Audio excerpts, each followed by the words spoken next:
How's it going, guys? Derek Howlett, unrealliving.com. We are in Kuala Lumpur International Airport right now. Coming to you live from the airport. So, had a crazy fucking flight today.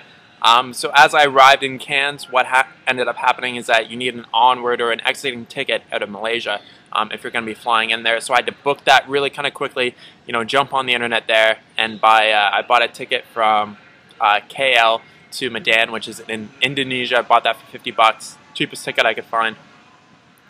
So we did that. I get on the plane just in time because that took a little bit of extra time to do.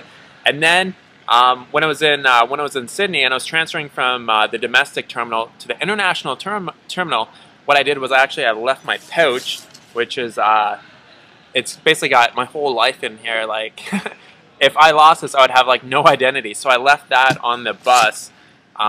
There's a bus that takes you from the two terminals, and so I left that in there.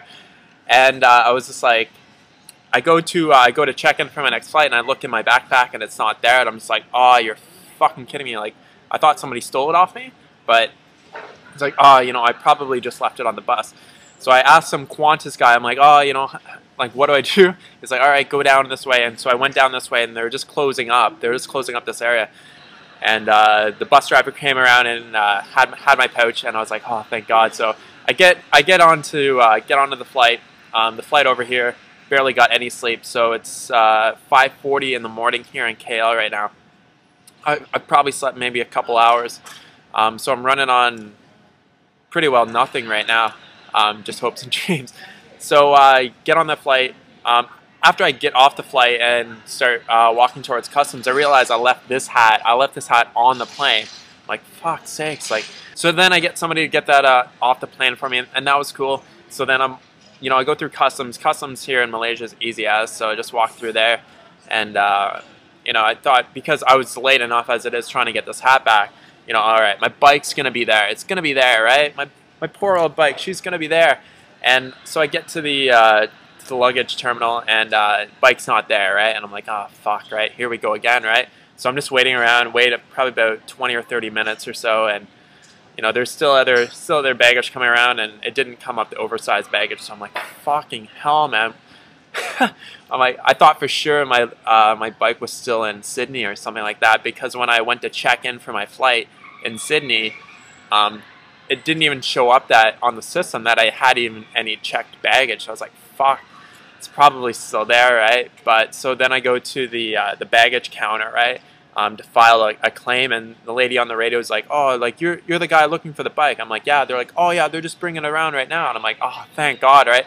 So I waited about 45 minutes to an hour for my bike, and finally just everything is good now. Everything is good. So got the bike here. The bike box has seen better days. It is a little bit rugged, but everything is kind of made it here, which is nice. Because if it didn't make it here, I was already thinking about what I would do if I didn't have the bicycle. I'm like, should I just go backpacking around? Because a good travel tip is that anything that you don't want to lose, always bring it into your carry-on luggage, right? So like, I have like my laptop, my cameras, all that kind of stuff.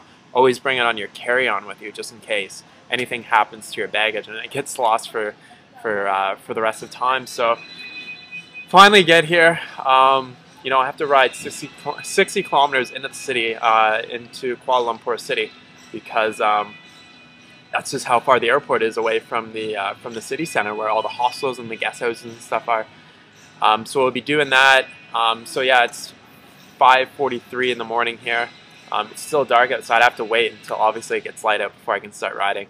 But it is obviously going to be quite a bit warmer here than it was in Australia. I'm sure it'll be well over 30 degrees. We're right on the equator here in summertime, so it's going to be an interesting little ride, because I don't have any maps or anything of the city. I might try to go find a map of the city, but I do have sketchy directions to kind of get to the city center. I'm sure I'll be able to follow the road signs as well.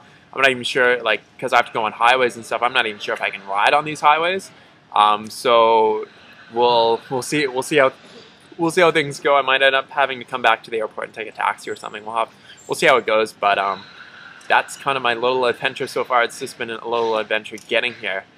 and I'm so hungry. Like I brought a bunch of dates with me to eat, and I've just been like, right now I'm starting to feel hungry and dehydrated and definitely underslept. So I'm kind of and becoming a little bit careless with things. So yeah, we're just gonna put our bike together, and my bike box definitely it has seen better days. But yeah, everything has made it. So the bike is here.